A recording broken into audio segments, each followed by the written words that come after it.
Okay, Juan Pablo Dusan, and then he has one more name after that. It's crazy. I saw that when you Yeah, first logged in. yeah, Like, it's like a bunch of names. is that It's a how we do it in Colombian? Colombia. That's a Colombian thing? That's a Colombian thing. We have like, first name, then middle name, then first last name, second last name, then third, fourth, and so on and so forth. But Oh. Is it like a strategy to run from the tax man, or what? Like, in case you got to get rid of one last name, you got two more.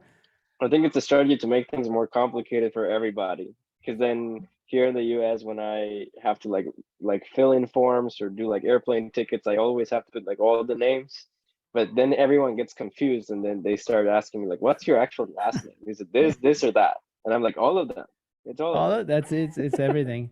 So Yeah. basically, like, if you ever do something that gets butchered, not because of you, but like, well, whoever, the agency, the client, the producer, whatever, Hmm. you'll call yourself like Pablo Roldan or something like that. It's Yeah, like, I'm gonna use my villain name, I guess. Yeah. yeah, it's like you're not lying. It's still your name.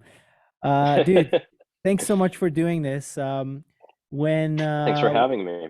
Yeah, man, when we met, I felt like we had a really cool vibe, and I felt like there's definitely a future for us, especially because you're so good at yeah, just communicating aspects of the craft, and you're a real dude in the game, which is something that you know I always like talking to real people doing real things for the Yeah. benefit of people who are maybe still on their way, or they're trying to improve their craft. So basically, I prepared um, this little journey. It's kind of a sequential journey, and it's on as you can see, my professional notes here on a letter from a bank. I haven't closed this bank account, and it's still in Amsterdam, and like they keep sending me letters every week. Like, anyway, so how about this? It's about 10 questions or 10 chapters. We start with the Mhm. calling. So that's like the first time you knew you were called to do this difficult journey of being a musician. Because let's face it, it's not always easy, right? Mm. Yeah. Then we're Yeah. going to talk about how you answered the call. So, like, when did you actually know you're going to pursue, and what were your first steps? Then we're going to talk about the breakthrough. So, like, your first gig, that feeling you felt that, okay, this is like, I'm in, kind of a thing. Then the Right. blossoming, very cool titles here I thought of, which is kind of like your like, growing, and like growing your career, getting momentum. Then I want to talk to you about the blunders. So last week we had Sean Rowland from Lander, who's like a Mhm. musician, technician. He's like a bunch of things. Really interesting dude. And one of the most powerful parts of the interview was when he talked about his failures. Uh, Absolutely. Yeah. Dude, I mean, I love it. I just think, like, if we're all honest with ourselves and we look at them seriously, um, it's not, like, you get ROI out of that failure, right? Because you Yeah. never do it again, hopefully. Okay, then we're going to talk about the boast. So we're going to talk about some things you're proud of, you're excited about, like, what makes you passionate, or like what was a highlight of your career. And then we're going to talk about where you are today, basically, like your day in a Mhm. life. What Mhm. kind of tools do you like using? What does your day actually look like? What do you spend your time doing? How do you get business? All that stuff. We'll see where the conversation takes us. And then if one of our fine folks in here wants to say hello and ask you a question, then we'll do that too. Lovely. Yeah, it sounds like a great interview. Pretty cool, right? Sounds great. I I think love I it. might Yeah. use this like as like a format for the future. You're gonna have to send me a copy of that. I love that. Yeah. Okay, I Yeah. send it to you. Why not? Yeah. By the way, you and I talked about like actually creating some educational stuff together and focused Absolutely. around craft. And I'm really, really like, that's still on the radar for me very much. And I really do want to dive into dissecting, what creates a reliable, remarkable composer? Like what skill, like if we reverse engineered all the things that busy composers um, have as a characteristic, what are they in a studio, like from a craft perspective, you know? So we'll Right. talk about that more. But okay, tell me about your calling. Like, when did music come into your life? When did you kind of get an inkling that, hey, this is gonna be my path? Yeah. So it's kind of funny.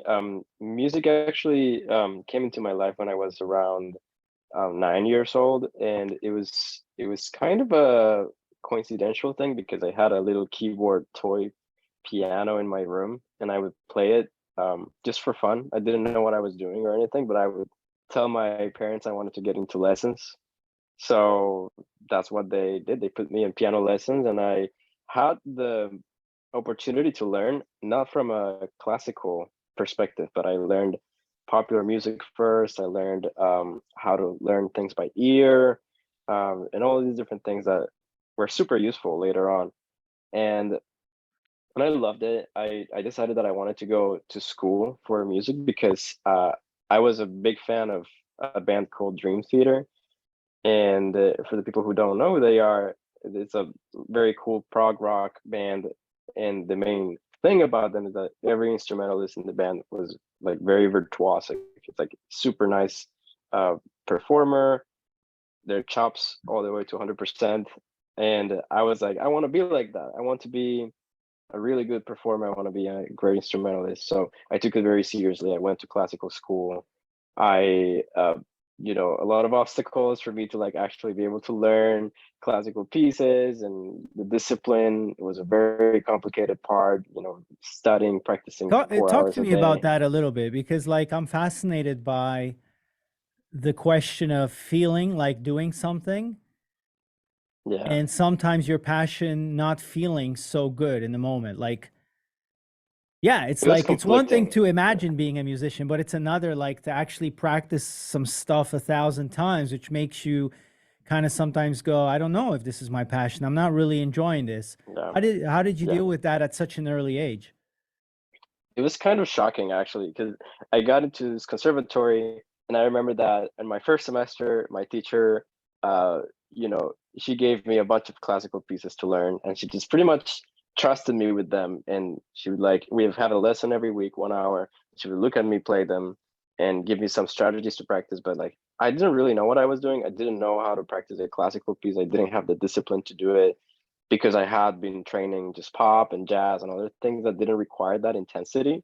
Yeah. So for me, it was like so shocking that I wasn't able to complete that first semester, and I had to kind of like restart from scratch. And my teacher Wow. took me in her wing, and she would like give me like 2, 3, 4 hours a week and teach me like, this is how you study a classical piece. This is how much time you spend. These are strategies that you use so that you don't have to spend 8 hours a day doing it, but maybe less for 2 hours. And that was really eye opening because I had no idea what the strategy was. I had no idea how to learn a piece and how to become better. And and that's why I'm so grateful to that person, to that teacher. And it's because she taught me how to have a process that worked for me, and how to Is be there disciplined. anything out of that that applies to us? Like, did you learn something from her that would teach us, for instance, how to master a new technique or a compositional thing or whatever? Like, is that anything like that, or is it more specific to learning classical pieces? I think it's a little bit of both. There's a lot of uh, like physical memory, like in your hands and everything, and Mhm. strategies on how to practice things from slow to fast and how to break things down. But I think and this thing I learned in college later on, when I was like at a higher level in my classical kind of world back in the day. And it was that part of how we performed the pieces was understanding what the compositional techniques were involved, and kind of imagining what they would sound like if they were played by a different ensemble. So like piano solo piece, how would that sound like if it was arranged for an orchestra? And how Okay. can you um, how can you interpret that in the piano performance and kind of like match what an oboe would do in this melody? How would a string Right. sound in here? Like, so we would So do a it's lot of getting those familiar with exercises. like the ranges and the abilities of each tool within the tool set of the orchestra, right? Totally, Yeah. absolutely. So it did inform. I didn't do any composition back in the days. Is like I wasn't interested in it, but now looking back, that's kind of where it came from. Like the composition and the context of everything is it gives you so much information about how you should be performing the piece. Yeah. So yeah, that was I don't know if that answers to your questions, but Yeah, yeah, absolutely. yeah, I get a sign, I get a kind of an inkling of like how your calling started. I mean, it seems like one of those almost heaven sent things where your soul, whether you believe it or not, like I'm really fascinated by this because like why do certain people get drawn to certain things at such a young age and like they kind of get this tunnel vision. yeah, So I believe it just comes from the outside. I mean, there's something invisible that sort of steers our thing, you know, and hmm, but it's good to yeah. know. Okay, so then, and by the way, like because we have like just a few people in the room today, whenever you guys want to hop in to ask a question, please do. Okay, like because I might just be like, you know, following my fancy script here, but you guys might be like, hey, I really want to stop here and ask another question. So please, Jonah, if you, because my view here is I only see JP here. So if you got, if anyone wants to ask a question, just talk, just tell me, okay, and I'll bring you in. Okay, so then let me skip to like, um, how did you try to answer that call professionally? Like, what did you think about your career? Did you kind of map it out? Like, okay, I'm going to do school and then I hope to do this. And I'm Mm, especially interested what happened after you finish your schooling and like reality hit you and mhm. like what you did about it. Like, how did you envision and what did you do? What exact steps did you take to try to like become a professional? That's very interesting. It's a very interesting story because I didn't really know what I was gonna do after school, and I was kind of like in this world of classical music where everything is like very one-sided. You have a very clear career path. You either become a concert pianist or you become a professor at a university. And in order to do that, well, you have to go into grad school, then you have to go into a doctorate, um, et cetera, et cetera. And I really didn't feel like I wanted to devote my entire life to just that. I felt like I had so much more to give out, like from, like compositions or You wanted to creativity. actually make Uh, stuff.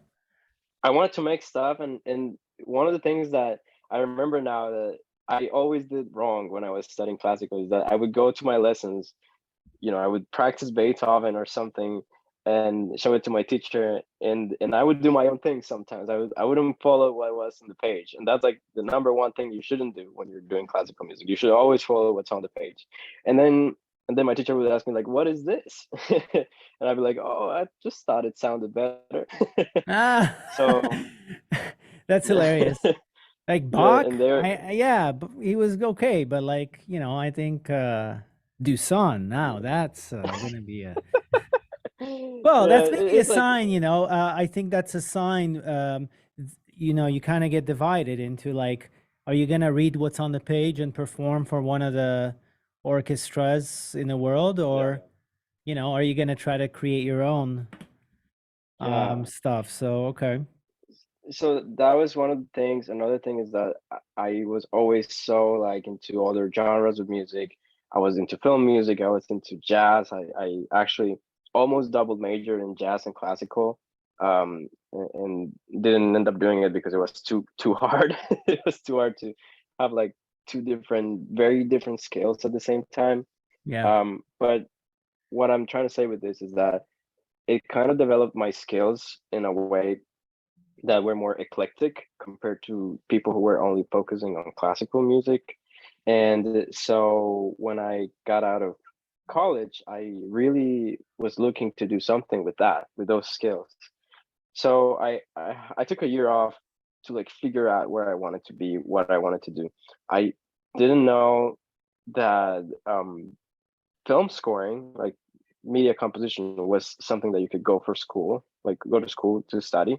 Yep. And I kind of like researched a lot about it. And what drove me to do that was that when I was a kid, I would make homemade videos with my middle school friends.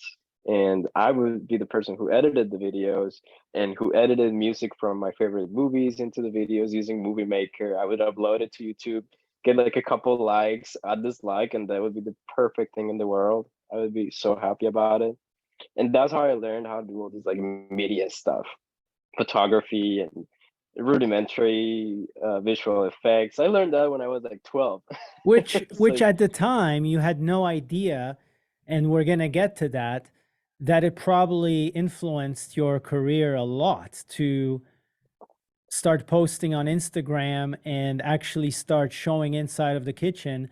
And I'm yeah, fascinated by how when you use all of those things, like your different personalities, like you sort of integrate everything yeah, into your daily life, whatever it may be, all your experiences, your skills, your passions, how you become so multidimensional and like, yeah, I mean, it just serves your career. But we'll talk about that a little more.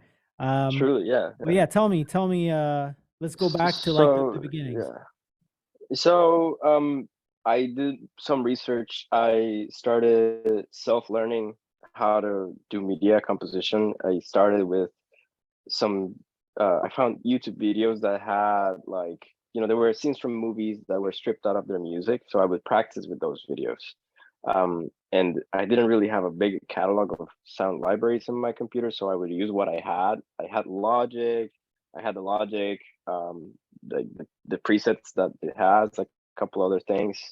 And I knew how to use Logic because early in my college degree, I remember that a few bands from other countries would contact me to like record keyboards and synthesizers in their arrangements. Okay, So gotcha. I had a little bit experience using it, but I actually didn't know what I was doing at the time. I was like, oh, what is this?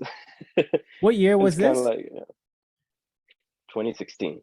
2016. Okay. So yeah, so I felt something really interested when I tried to do this in Logic and compose for scenes and for videos. I just felt the sense of joy. It was magical. I just wanted to keep doing it, keep getting better. I wanted to understand how to do it properly. And I think that's that key moment for me, that it was like, okay, this is what you're supposed to be doing. This is what you're supposed to continue learning, because it felt like a click for me, Yeah. like all of my different skills came together in one place. um And and do you they all remember had like your first opportunity that was like, or even like, let's back up, like let's say mhm, you realize that this is it, this is what you want to do, like matching music to picture, right? yeah, Um, how did you map out your sort of strategy or plan to become a pro at it? yeah. So first thing I did was trying to move out from my country because Okay. I am from Colombia, and back there's not a program where you can learn this in a university. I felt that it was very important for me to continue my formal education in a master's degree, and I wanted to do it in this specific topic. But it's very there's not a lot of programs like this around the world. So I started doing more research and found that in the US there were about 5 or 6 programs in grad school, and I ended up deciding NYU because uh, they really focused on your artistic voice as a composer, mainly as the main thing, instead of other things like assisting. Um, so I really liked that. I also had family in New York, so for me it was like a Yeah, no-brainer. it I was always a, wanted to live in New yeah. York. Yeah, And and then like, for me, yeah, yeah, tell me. the first step was just doing that, like figuring out a way of getting somewhere where I could not only study this, but also be surrounded by a community of people who did the same thing or who were in the same area, like film, advertising, Yeah. somewhere like a creativity sweet Hub. spot, you know? Yeah. Yeah. Yeah. Hmm. Well, So which I that's think kind of, is great if you can manage it. Like, I wouldn't say it's a complete must yeah, nowadays, because I work with yeah, composers who I never see and I don't really care where they are. And I'm sure you totally. work with people outside of New York, and it's Hmm. like, yeah, you could be in New York, but you could be anywhere really. You But can be anywhere nowadays. yeah. But tell me then, I'm curious about that immediate, like, let's say you finish school moment and like the real stuff, hitting the street, like what Yeah. now? I mean, because diploma doesn't mean that much when you're talking to a film director. Like they don't ask Hmm. you, yeah, but do you have a master's? I've Yeah, never been asked no one has ever since I graduated, like for any job have I had to tell them where I went to that. school or anything. Yeah, They just care about whether or not you know how to do the job and that's right. if you can do it fast and effectively. That's right. Um, so it was kind of tough. There were a couple of things happening. First of all, I was trying to figure out obviously how to get jobs and how to do all these things, but I was also trying to figure out my immigration situation because I wanted to stay in New York. So for the people who don't know, there's a bunch of visas that you can apply for. I am currently on an artist visa, but at the time when I graduated from school, I was like, I saw this thing being in the future. I didn't know what was going to happen, and I was kind of focusing on getting as much work and credits as possible. Yeah. So I was up for anything really. I started talking to several of my teachers from NYU because they had connections in the industry already. They constantly get people asking them, "Do you have someone who can work on this? Do you have someone who you can Oh, really? recommend?" Wow. Okay. Yeah, so that was a great opportunity about being in school, and is that the biggest gigs that I've had have been because of school, because I've gotten recommended from teachers or teachers have hired me in their own projects, and the network keeps expanding. Gotcha. And they mainly they have done it because I'm still here in New York. If I had moved to back to Colombia or to LA, maybe I would have lost the connections that I made. Yeah. Yeah. There's something to be said for, like, if you are able to meet with whoever you're referred to, it's a different vibe. Like, Totally. um, Absolutely. Absolutely. So yeah, it was a combination of those things.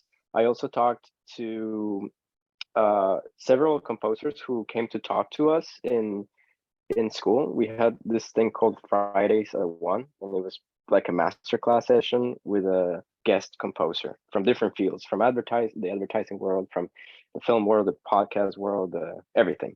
okay. And I contacted several of them, interviewed for a couple of jobs that I didn't get, and but even when I didn't get the jobs, I would like still remain connected to the people And how would you do that? because I would just check in from time to time, or if they were based in LA, for example, I would visit and have a meeting with them, a coffee, just check in, ask about their lives, tell them And about and what my journey looks like right now. and how would you, and how do you do that? Like, literally, like, do you keep a Oh, Rolodex? Like, do you write down, I gotta follow up with John? Like, I'm just curious about your yeah, tactics, because when you build yeah, a client list of, let's say, over 100 people, and a lead list of like over 1,000 people, yeah, I think following up is really the secret of life. It's such a absolutely. stupid thing, Uh, man, because you never know when they're working on something, right? So I'm curious about your yeah. specific Hmm. tactics of how you manage the follow-ups and the contacts and all of that stuff. Hmm.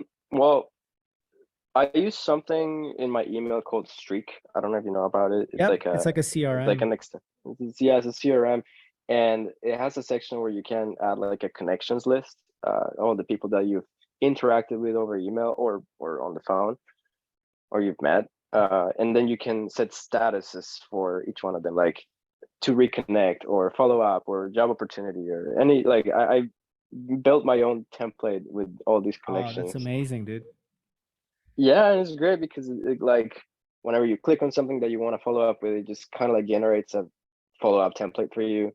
And then Okay, you so can you just don't have edit to it. write the email. You could literally pre-write it in with the Colombian warmth, um, right? And Yeah, then because absolutely. it feels real to the other person. And besides, like nobody likes reading long emails, so that's why I always tell everyone I meet and I care about, I'm like, write one sentence emails Yep. because Yep. then the image is all there, the optics are there, you're busy, Yeah. you respect your time, you respect their time. And like no remarkable people write essays in their emails because you will never Hmm. find a remarkable composer writing long emails. They want to get away Yeah. from the inbox as soon as possible, right? That Absolutely. I oh, that streak extension you're talking about, do you, I see that there's a free version. Do you pay for the premium one? um, I've used the free one and it's been fine. It's been Okay. fine so far. Yeah. I It was just also has curious, like, it has so many tools. It has so many different tools. It has like an email tracker that is really nice. It has, and that email tracker, I used to use it a lot before when I was like applying to jobs, connecting to people I didn't know to see if they actually checked the email or if I had to follow up and if they had missed it or something. Um, I also used the templates, like I said. Templates were really good because if you just want to reach out a bunch of people and you have like a like one paragraph written out that's going to be kind of the same in all the emails. You just Yep. pop that into the email right. and then you edit it specific to the person you're going to send it and put Does your it heart in actually it. populate the name of the person? You can make that happen too. Yeah. Okay, that's pretty cool. I like There, that. there's some like how do you call that, like shortcuts that you can use in Yeah, the templates to yeah. add the names. And I then put like let me oh that sorry, for Jonathan. everyone. Go ahead. Go ahead. I was just saying I put the link in chat for everyone if they want to check it out. Yeah. Do it. I think it's that's a cool thing. Um Thanks, Jonah. and Yeah. I was gonna ask you then, do you like are you a schedule kind of a guy? Like do you mark your calendar with like, okay, I gonna do an hour of follow-ups or reach outs today?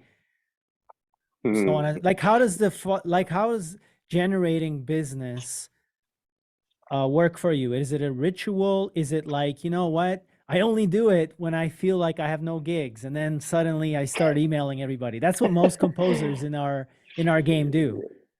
I must say that I was that person before. I would do it when I didn't have anything going on, but now I definitely structure things more now. I don't do it by the hour, like okay, 1 hour for this, 1 hour for that. I like to have some space for improvisation in my days and see what happens. But Yep. I tend to follow up with people pretty often. Like at least once a week, I would do a little bit of follow up with someone, and not necessarily like reach out to them, but kind of like see what they're up to, like see what projects they're Yep. doing, see Ask what about their them. life is looking like, ask about them. Sometimes with my New York contacts, it's easy because I can just text them, call them, and say, hey, you want to get a drink in the village or something, and then Exactly. It's a it's a good specific time. ask. It's a specific ask, or follow up with my NYU teachers. I do it every once in a while, like every couple months, Yeah, and that's very nice because it lets them know that you're still around, you're still interested in the work relationship that you might have. And absolutely. it's a Let me funny ask story you that let me Mhm. ask you like a very specific question. I'm sure it's something you deal with. Let's say you made a connection with somebody and they really Mhm. enjoyed your work. You maybe you even met over a Skype or a Zoom call. And like then you feel like they're a warm and they might turn into a potential client of yours in the future. And Mhm. like, what do you do on the seventh follow up when like not much is happening? Will you still keep following up, or do you just kind of say, well, if they don't ever answer me, I just kind of abandon it? Um, or Mm. if they answer you, but there's no gig, like, do you have a strategy worked out for that? It's hard to say like in a general basis because everyone is so different. Sure. But when that happens and I feel like there's no business opportunity in the horizon, tend to just try to build a friendship. You know, make sure that I am building trust in that relationship, even if it's not for work right now. It can be work in a year, it can be work in 10 years. Who knows? So for Yep. example, I remember that last year around December, I met with David Foster's manager. His name is Mark, and I met with him in an event here in New York in a screening. And he is connected to all these crazy people in the industry and all in the music industry, but also like in the film music industry.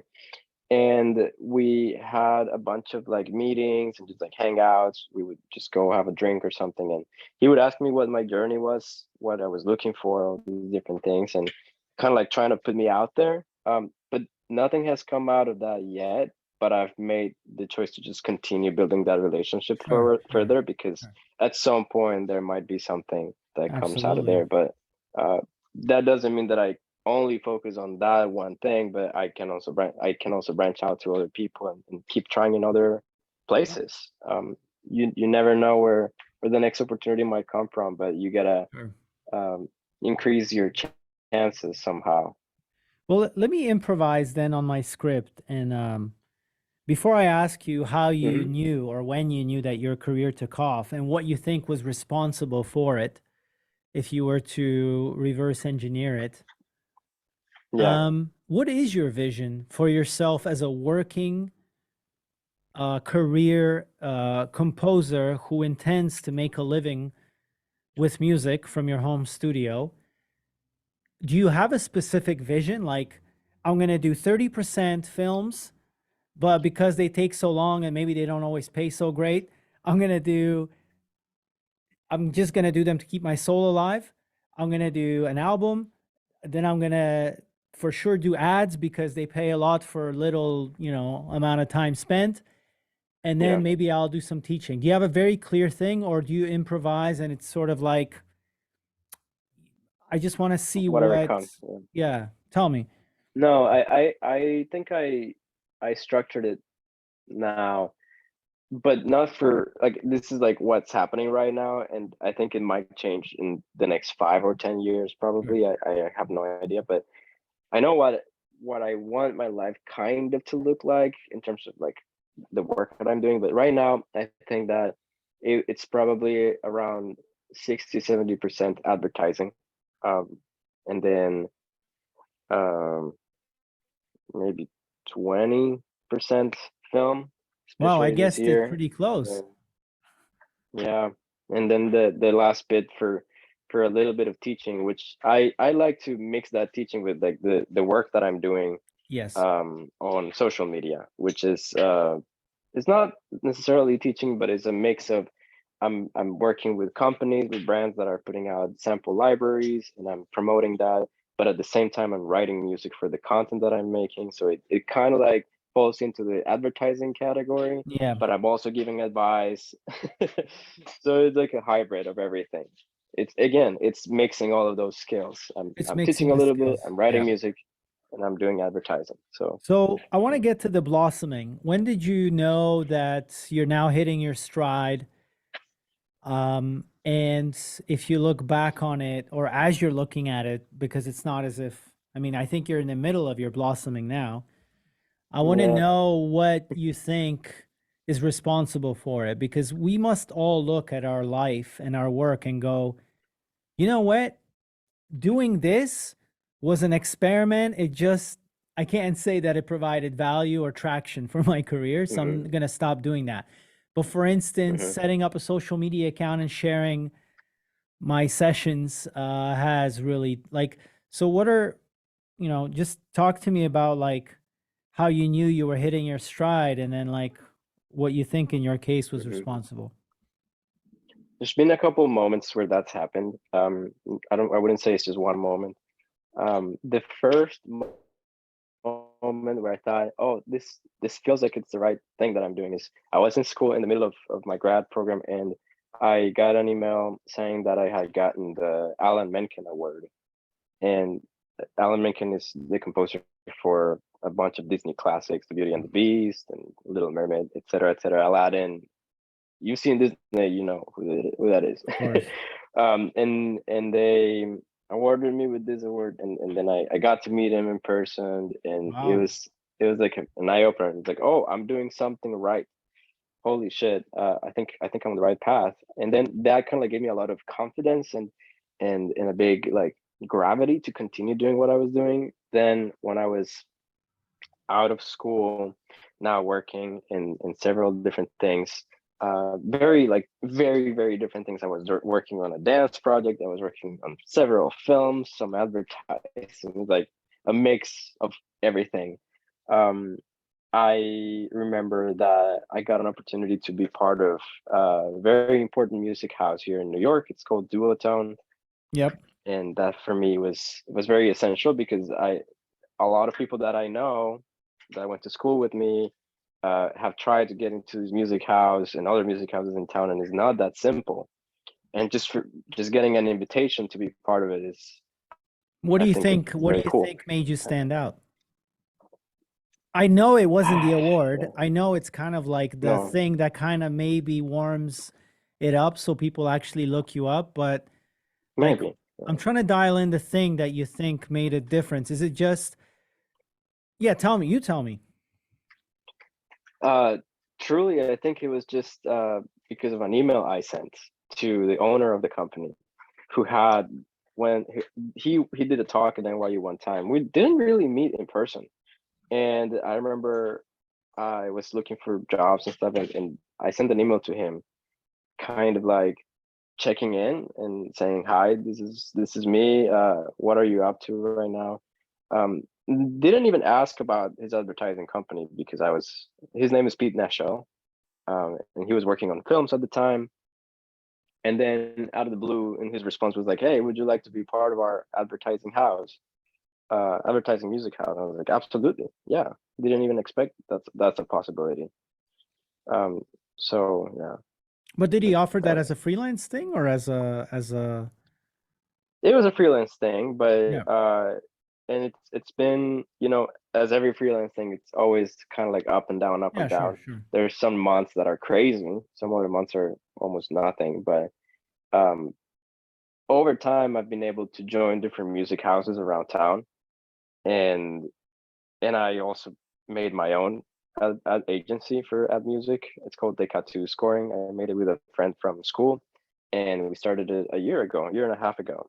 Nice. So combining all these different things, I've been able to generate good income that is important for my career right now, especially because Yeah. I'm not getting a crazy film gigs right now. I'm not getting like studio features or anything like that that can sustain me. And I feel like advertising is one of those things that really works, no matter at what point you are in your career. It works. Yeah, yeah, I think so too. You know? The thing is, it really depends on your vision for your life as a musician because ad industry can also suck you in. Like, especially if you're Oh yeah, good, you might become a victim of your success. yeah, For some people, it's a good thing because they had nothing else calling out to them anyway.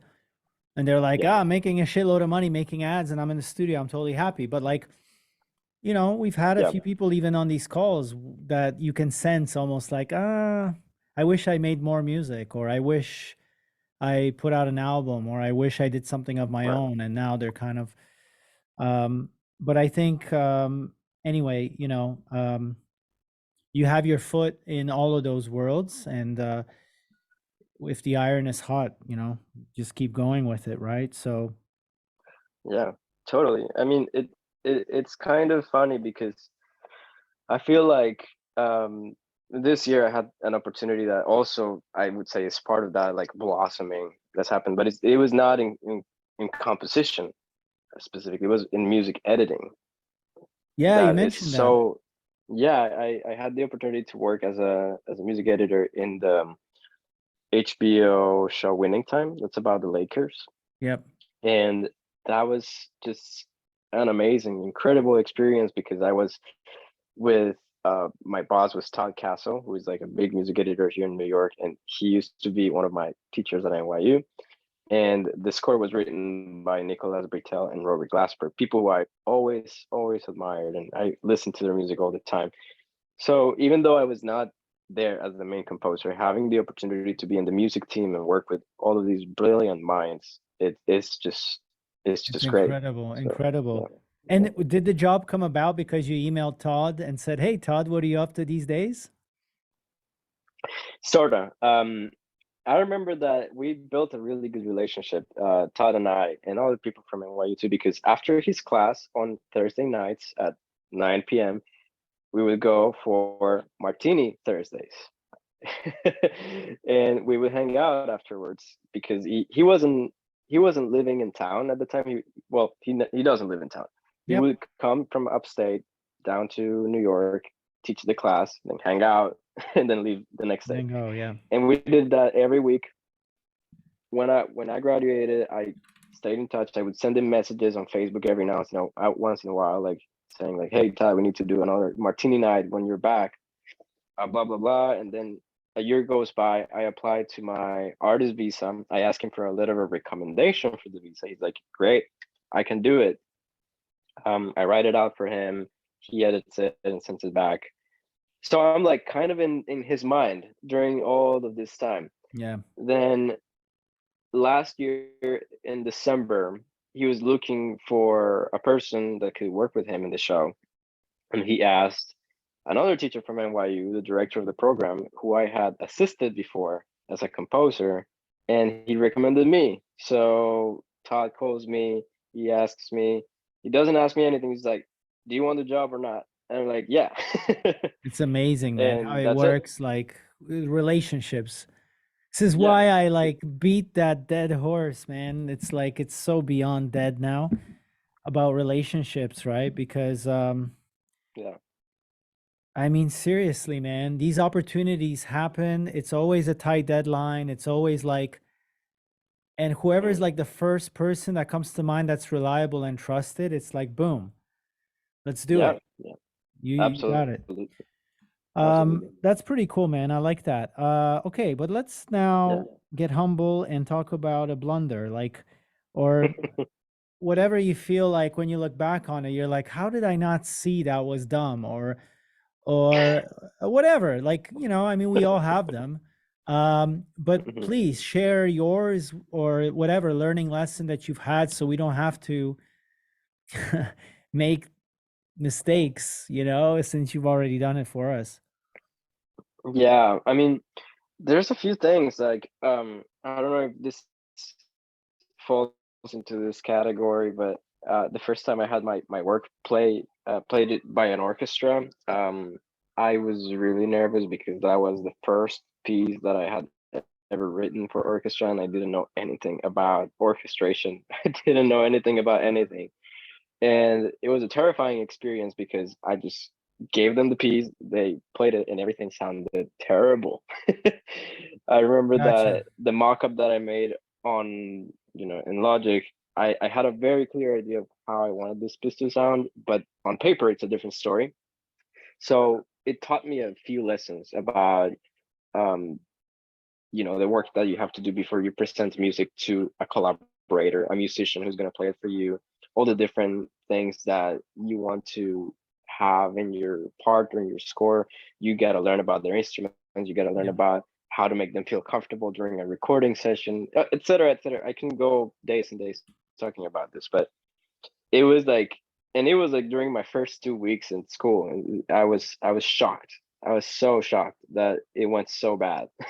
Yeah, and the thing is, I 'Cause, always say to people, like, even when we work on productions that require orchestral scores, it always seems obvious to people that an orchestra should sound better than a virtual score. And I'm like, don't be so sure.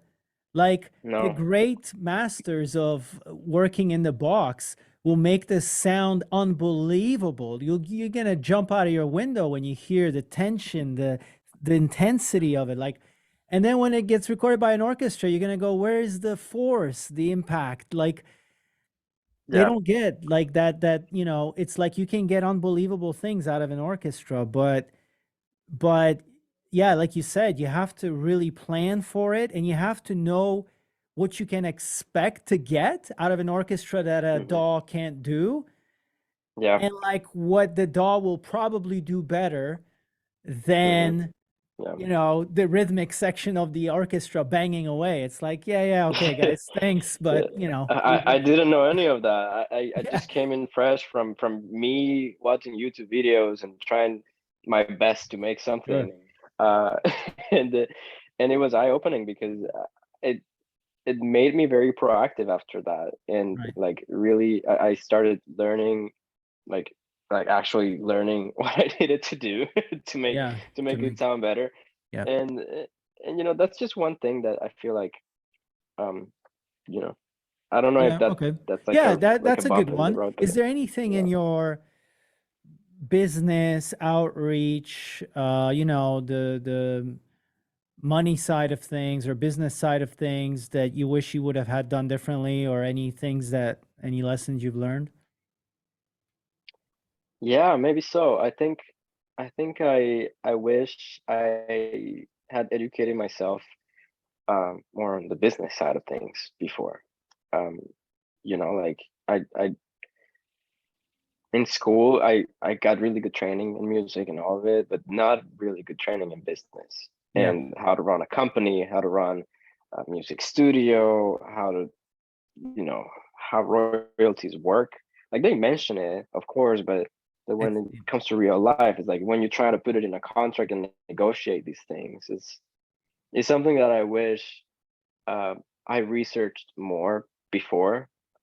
Not Have that you I found ever any got good like screwed by resources? someone Have you found any for good learning. resources for Yeah, this, or should we create one? Because yeah, I feel like that's the niche we want to own, which is like not necessarily, yeah. you know, how to mix your music better, but like how do you actually make a living at this, you know? Absolutely. There's a very good resource called Your Music, Your Future, and I am not entirely sure who runs this organization, but they post a lot of really good webinars talking Okay. about the back end side of things. Okay. I saw one last week. It was Carter Burwell, very good composer, also based in New York, who was talking about his experience in his whole career when it comes to royalties and backhand and contracts and how to negotiate a contract. What do you put in a contract? How do you go about if the studio wants to keep all the publishing and you kind of want a little bit of that? How do you talk that out? And how do you negotiate that? So Okay. So it was your very music, your informational. future. That's really cool, man. I'm Your gonna music, your look them future. up. Yeah. Maybe They are on Instagram and on YouTube, and I think they have a website too. Jonah, Very, maybe very you good can look them information. up and let's befriend them, you know, because Mhm. uh, Yeah, our I thing is not really about business per se, but if yeah, someone is already doing that work, like, hey, we can tap into that. That's been really helpful, man. yeah, Tell me what your yeah. life looks like today, unless you want to boast about something, uh, or like you want people to check something out that you did. Tell me both, man. Tell me how your life looks like today. Like, what does your average day look like? My And then let's average day. see if anyone has questions. Yeah. There is no such thing, is there? Yeah, it's no such thing as an average day other than maybe checking emails and and trying to write a little bit every day. You know, By that's for sure saying one of the things that you're I trying to write a little bit every day, what does that look like? What are you trying mm, to write? um I'm trying to exercise a muscle most of all. Even Okay. if I don't have a project going on, like if there's a day that is like, okay, I don't have an ad to write or a collaboration to write music for or a film or anything, um I try to write anyway because Yeah. that keeps the muscle going. And do you It use like makes you visuals to write to, or you just kind of write? no, no. In those days I just try to write. And then I are you like strategic about it, as in like, um, well, I'm just gonna put that in our disco library to have as a pull, maybe if somebody needs something, or is it just like there's no parameters? I just sit down and write, or do you give yourself an aim so that maybe you can use the mm, piece later or whatever? mm, mm, I kind of like uh create prompts in my head like, oh, what would I write if I got this kind of pitch or this kind of film? Yep. What kind of feeling would I find in that? Or sometimes it's just like, because I get so many libraries, the company sent me just to demo and stuff, and I don't have really time to explore them a lot. Yep. I would just focus on one of them or a couple of them, and I would say, okay, I'm gonna write a piece of music using only these two libraries and nothing else. So I always put some boundaries in my writing process, because Yeah. I feel like if you're just left alone with a blank canvas and you It's have all of the terrifying. possibilities in the world, It's not even I don't do fun. anything. It's not even No, fun. I get Um, really blocked when I do that. we're And actually working on this exhibition now, which I decided to score myself because I haven't actually scored anything in a while. And nice. well, I don't. I mean, I just don't feel like it's my superpower, or like maybe I shouldn't say that. Not to denigrate my composition skills, but it's more like uh, it's not what I'm trying to compete at a world class level on, you know? But I thought, man, I miss making music. So I decided to do it. And like, I just used it as an excuse to, in the evenings, instead of watching TV, I got the latest, Native Instruments 14 thing. And I'm like, you know what? I'm just going to take my NI controller home. And Yeah, every evening for 1 hour, I'll try to write a chapter to each part of the exhibition. And it's been nice. extremely fun because I'm learning what the hell's up with Native Complete 14 these days. Let's just say Mm, it's like incredible what kind of sounds you can generate out of it. yeah. Oh yeah. Uh, Yeah. but it's been very fun to have this loose kind of jamming session every day. Um, Yeah, that's kind of the same principle of like yeah, exercising your composition muscle. It's something I really like, and something I wish I practiced more piano still. From my classical roots and everything. I wish I did that more, but I have no space to have a grand piano in my New York apartment. yeah, yeah, sure. So, and I don't really enjoy playing classical on a controller. It's like, no, Yeah, I know, I know. come on. It's Yeah, incredible. I mean, I'm not even a technical player or anything like this, but just feeling a yeah, properly yeah, weighted thing, it's like, whoa, it's like night and day, man. It's like sitting in a Porsche versus a Toyota, you know? It really feels that way. Like when you even, yeah, no matter how fancy the descriptions are for all these yeah. guitar key beds, I'm like, I don't, I don't care. Like if it's not weighted, it's all the same to me. Mm. These semi-weighted, I don't Yeah, even I know what have that means. that pet peeve. Yeah, Yeah, yeah. I do Um, have that pet peeve, and yeah, Let me ask you then about, and thanks Felipe, that's by the about it. way. Thanks Felipe for giving me encouragement about making some music. Um, Yeah, it's awesome. yeah, I mean it's nice once in a while. But is there anything like, because you and I talked about this idea of creating a craft course, and I've been talking about for a while, and it's gonna get done. Oh Uh, yeah. but like, you notice how in the advertising world we have, I don't know, 5, 6, 7 archetypes of a brief. Like Hmm. you have the elegant orchestral thing. Yep. It's kind of like the aspirational, beautiful thing with Hmm. thrill and excitement, but not the dirty kind, not the energy Hmm. drink kind, but more like Yeah. perfume, fragrance, whatever. You Hmm. have like the sad, emotional COVID piano, they used to call it. Um, those The two COVID notes, piano. dun, dun, dun, dun, dun, dun, that just Yep. doesn't go anywhere really, and it doesn't need to. Have you found any sort of like, do you find that's true that there are archetypes? So if we were to teach people about like how to become a really good composer in the ad game, you would say, look, like you're never going to get an orthodox, weird, or avant-garde. You're just not. Yeah. Um, like stick to these scales, stick to stick to these progressions, and you'll probably be fine. Have you found that, or do you feel like Yeah. it's not really Sometimes the case? there are some exceptions though. I feel like about 80% of the briefs I get are maybe they fall into those archetypes. And music houses usually hire me to do specific kinds because they know I'm really good at orchestral. They know I'm really good at jazz stuff. I'm good at chamber, anything that has to do with piano. So they sent me like very specific briefs. They don't send me the pop stuff because I'm not too good at that. Yeah. And so there's that other 20% of things, like the more abstract things that they're looking for. For example, I did something for Ilia. Ilia is a makeup brand here in the US, and that was part of my agency. And I did a score that started like a tropical kind of salsa thing, and then they wanted it to sound more psychedelic, so they wanted us to add some like mellotrons and theremin sounds to like tropical music. So it was like a very, very strange combination of things Interesting. that ended up not falling into any of those categories. And then there was another instance. I was working for a demo, for a pitch for Citibank, and they were promoting this new app that's supposed to give you like points to travel in different places. And the ad was only like 45 seconds.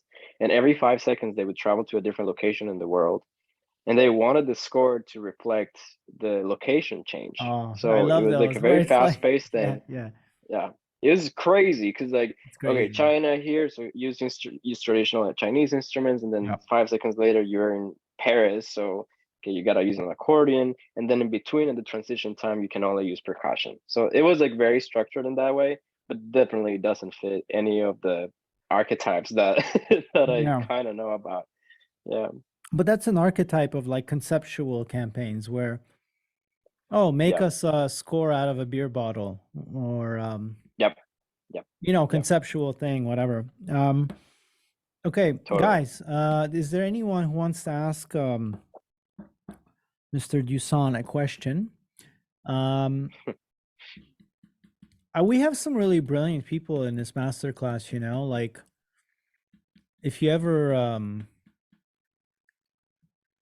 need like something that you wouldn't do as a music house, like pop or jazz, not jazz you would do, but like, yeah, electronic pop, whatever, those really Hmm. maybe urban, like that kind of stuff, always feel free to reach out to us, and we can get Absolutely, I will. Yeah. one of our students to like just send you a sketch, and then if you like it, you go, you deal with them and you go forward, um Yeah, but thanks, yeah, I'm man. curious, Absolutely. actually. We will talk more offline about stuff and your music house and Yeah. all that stuff. Okay, Donata, come on in here and ask your question. Yeah, thanks a I lot. do not. That was a really cool interview. Thank you. So thanks for joining the crowd.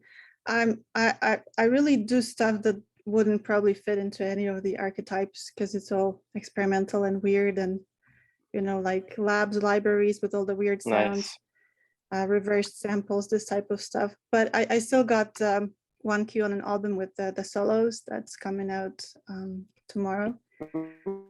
Congratulations. Thanks Yeah, a lot. congrats.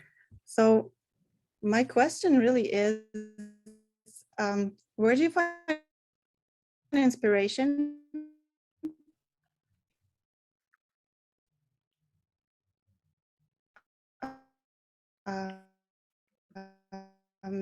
Or the rhythm, Mhm. or it really depends on the project? I'm just curious how your process looks like.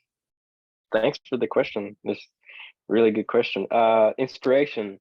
I take inspiration from various different places. Number one, if I'm working in a film, I usually take inspiration from chatting with the filmmaker. I have several talks with them. We, I, I, I go to a place in the village that I usually call my office, but it's not my office. It's just because I get every filmmaker to meet with me there, and then we just have a drink and talk about the story, talk about the characters, and about life. Honestly, I just kind of want to understand their thinking process and their like kind of like get in their heads almost and understand that from a very psychological point of view. And that's very inspiring to me. When I understand and fully understand what they're trying to say, I can write better and with more intention. Other places where I take inspiration from are the the movie theater. I go to see movies a lot. I do it several times a week. Matter of fact, This Wow, week I've seen like 4 movies. dude, From tell us, Yeah, tell us it's a anything work that blew your season. mind. It's like in a negative way. I watched Blonde on Tuesday. It was rough. It was very rough. And then yesterday I saw end of a season called Bad Sisters. Last week I saw Intergalactic, which is on Netflix. It's like all premieres that happen here in New York leading to the award season. So like every day there's screenings, there's events happening. Yeah. I was supposed to go see Armageddon Time tonight, which I'm really excited about. Very, very excited. I've been waiting for that film for months. But turns out that I double scheduled myself. I have a concert in Carnegie Hall. So I I want to go to the concert instead. So going to see classical music in the hall, very inspiring for me because I can see the orchestra in real life and understand it and absorb energy from it and maybe listen to pieces that I don't know about. Mm-hmm. And then when something strikes me, I'll just go back home and study it. I'll just try to find the score somewhere, and that will inspire me to maybe use some orchestration techniques in a piece or certain moods and vibes in a piece, you know. And then talking about my composition process, it's kind of all over the place. It depends on the project. Some projects are more traditional, like okay, and I'm talking mostly about film because that's where the process kind of changes a lot. Some projects are more orchestral. They want more traditional scores. Some other projects are kind of electronic and more ambient like. And I take very different approaches. When it's more ambient like, I start with like a chord progression. Sometimes I start writing from a sound instead of a musical element. I Yeah. find a sound. I try to make something like a hybrid instrument. I try to hybridize it, pull effects into it, and then that becomes like my motif. It's just a sound, a vibe, and then I write music around it. And then when it's more traditional, like orchestral music, depending on what I'm trying to do, I would start with the melody. But I am definitely more inclined to start with the harmony first. And I think that's because I'm a pianist, so it makes more sense. I usually start writing from a piano sketch or a string pad sketch. My piano sketches are usually 2 tracks of piano, 2 or 3. And then I orchestrate that into Okay. the orchestral palette that I'm gonna use. I must admit, the last thing I write for when I'm doing orchestral music is woodwinds. It's for some reason is my least favorite section. I don't know why, but I want when I get into it, I get really into it. I usually start with strings, and the strings kind of like carry the whole thing, and I add Sure, everything else sure. for color when I can. Do you have like a It's kind of favorite the palette. scale or thing you always find yourself in, you know? Yeah, yeah, I love F and B flat, and F and B and flat, okay. I love those 2 keys, major, and I love suspensions like sus harmonies, So these things little that subtle, mhm, small yeah, things that do a huge thing. Yeah. yeah. I go usually towards a more neutral sound, and then when I have to really hit emotions or something, then I will go to like a more like major or minor type of Very sound. But interesting. I Yeah. I would usually start from a super neutral kind of thing, intervals or fifths, suspended chords. Yeah. Yeah, It's like I think hypnotizing that's how I someone start. before Yeah, you actually give them a change. Like, yeah. yeah, yeah. I like that. Yeah, it kind of feels like that. It kind of feels like that. I think that that's one of the things I do. Some other things I've done in past scores that I've worked on have been sampling my friends, my instrumentalists. I was working on a score that required a lot of extended techniques, and I didn't have a library that worked for this. I did not play strings, so I was like, okay, I'm gonna call my friends from Atlas. Atlas is a quartet that's in the US. They live in different states and they record remotely. Yeah. They did Interesting. recordings for my album, and we've worked on a lot of scores so far. And I called them and I told them, hey, I'm working on a film that has these different themes. It was a psychological thriller, very experimental, very avant-garde. I had so much fun doing it. And then I just recorded them do things that I told them, like, can you try to do this effect doing this? Is this possible? Is this possible? And they sent me that back, and I made demos with this. And then I re-recorded stuff later. Like when it was finalized and written out, I would just do it in the highest quality possible. Yeah, that's cool. That's cool. Always Yeah. nice to have input from another source, you know? Oh, always. Yeah. Always, yeah. It's Yeah. excellent. I always run my music with my closest friends. Like I play it for them before I do anything with it. Before I send it off, I Yeah, ask them, like, yeah. do you think this sucks? Do you think this is too pretentious for this film? Does it fit?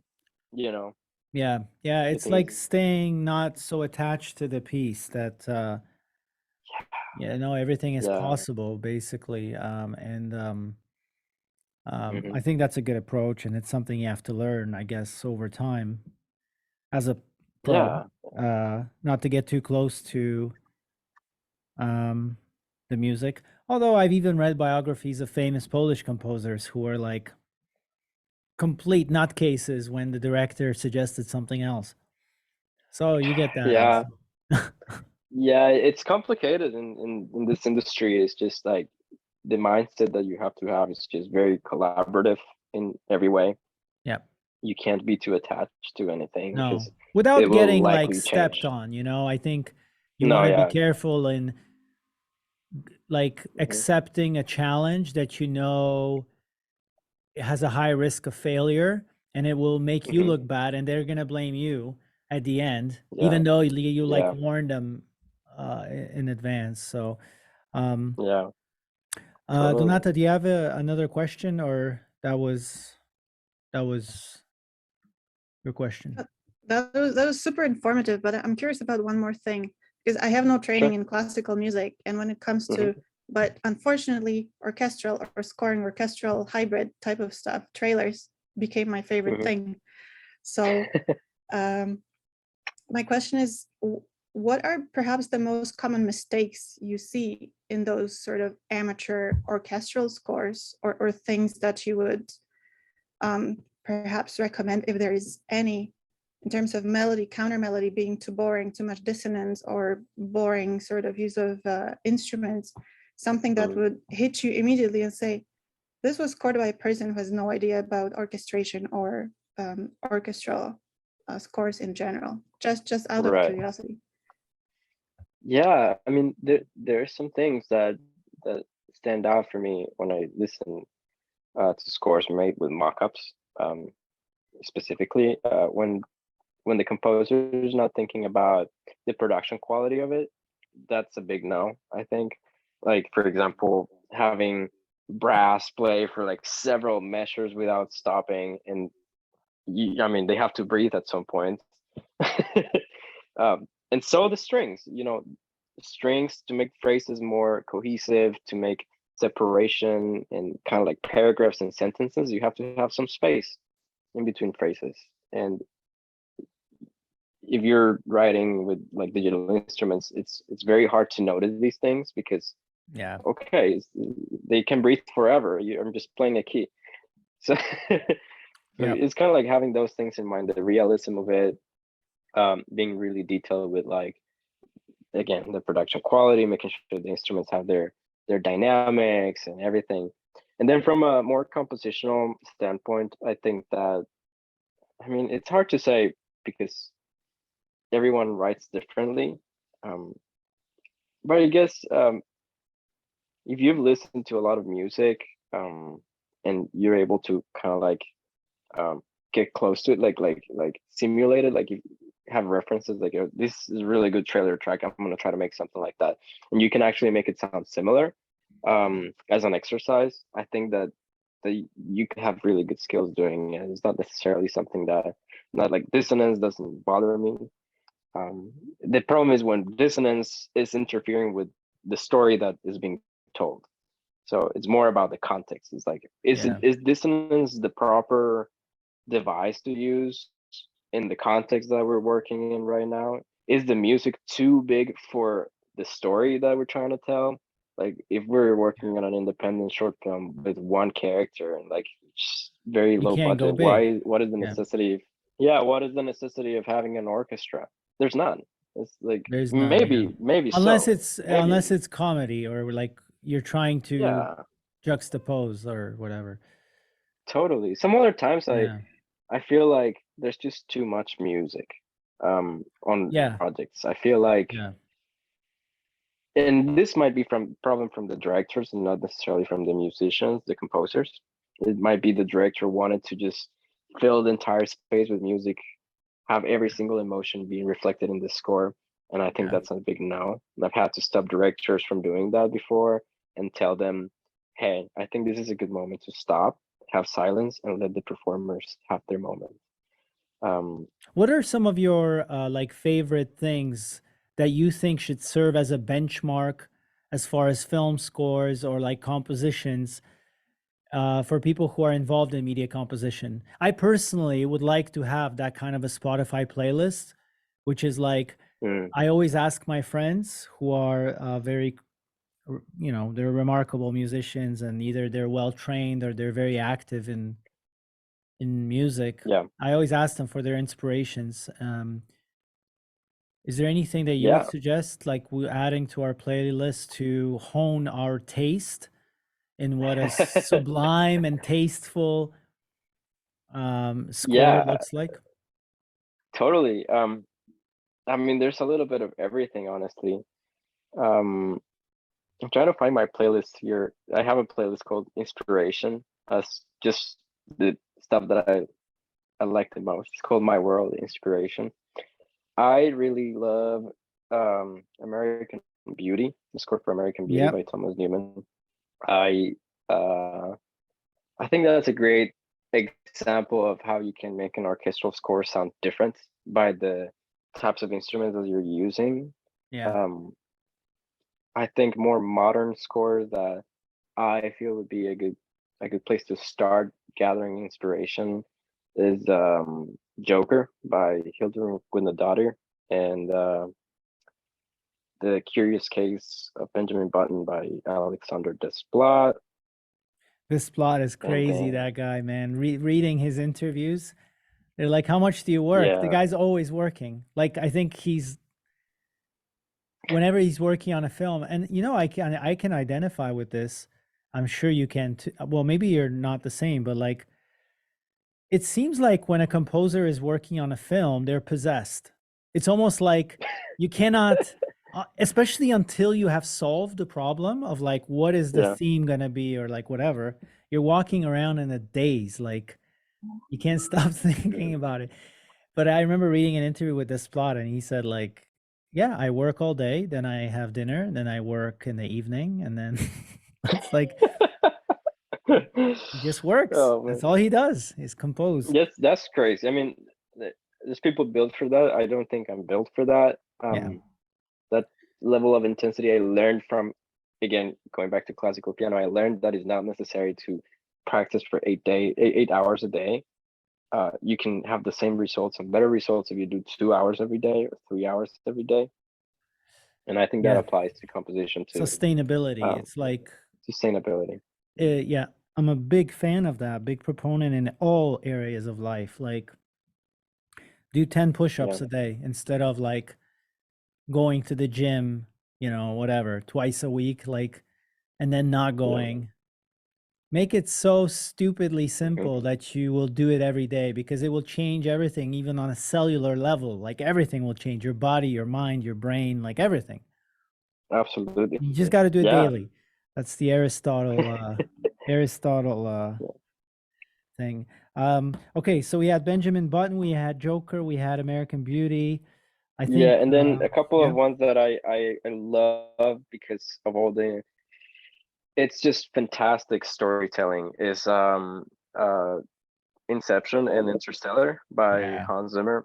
Those two scores, I would say, have like they changed me when I heard them for the first time, and I've I've analyzed them a lot. I wrote a whole paper on the Inception score and how it just shifts during the whole film and how it interacts with the story and all the different creative things that were done to make that score possible. Now, I did just you think it's did you brilliant. And did you write this from a person like from a musicology point of view, like which is like if you analyze the score, it's crazy what they're doing there musically.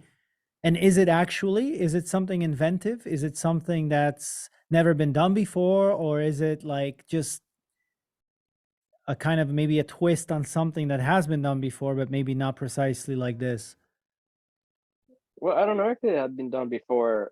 I am not sure, but it was interesting because I don't know if you've seen the movie, but they have the song by Edith Piaf playing as the cue for the people to wake up from the dreams. It's all about like a dream heist, and they play the song to make people wake up.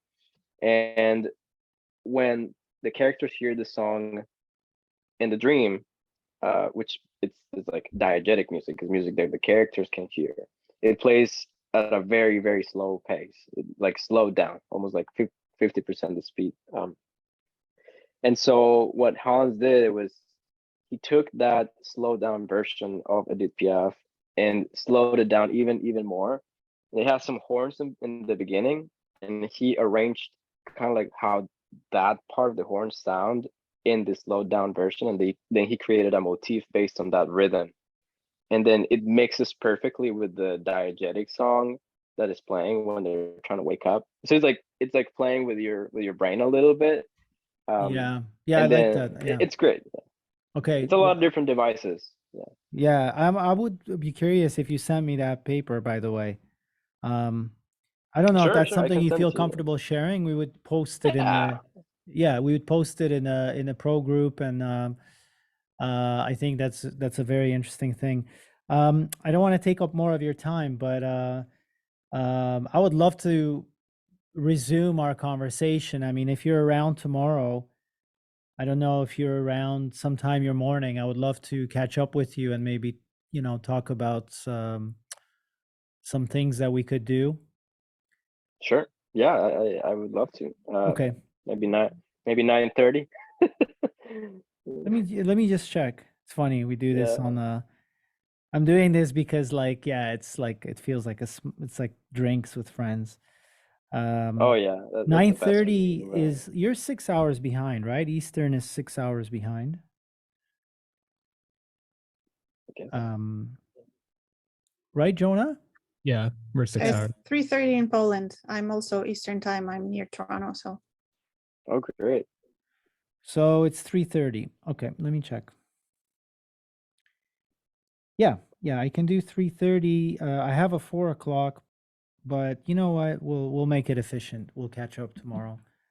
Yeah, just do a quick Same catch up. link, dude. Same link. Just join me there at 9:30. And you'll have your morning Wonderful. coffee. I'll have my afternoon coffee, and we continue. And this has been a great chat, dude. I mean, there's so many nuggets here. We're gonna chop this up, and I think it's gonna be great. Thanks so much for having me and Oh, for the dude, always wonderful questions. And always a pleasure. I'll share with you tomorrow this format, so you can. oh yeah, please. Yeah, The that's really good. blossoming, the blunders, the boast. Like this is like a soundtrack, titles. Yeah, I'm Um, gonna make an album out of every single part of that. do it, man. Do it. I'd love to hear it. Okay, guys. Really cool to see you, Donata and Felipe. I didn't see you, but I feel your presence here. You're in the chat. And yeah, Jonah, thanks for arranging this. Of course.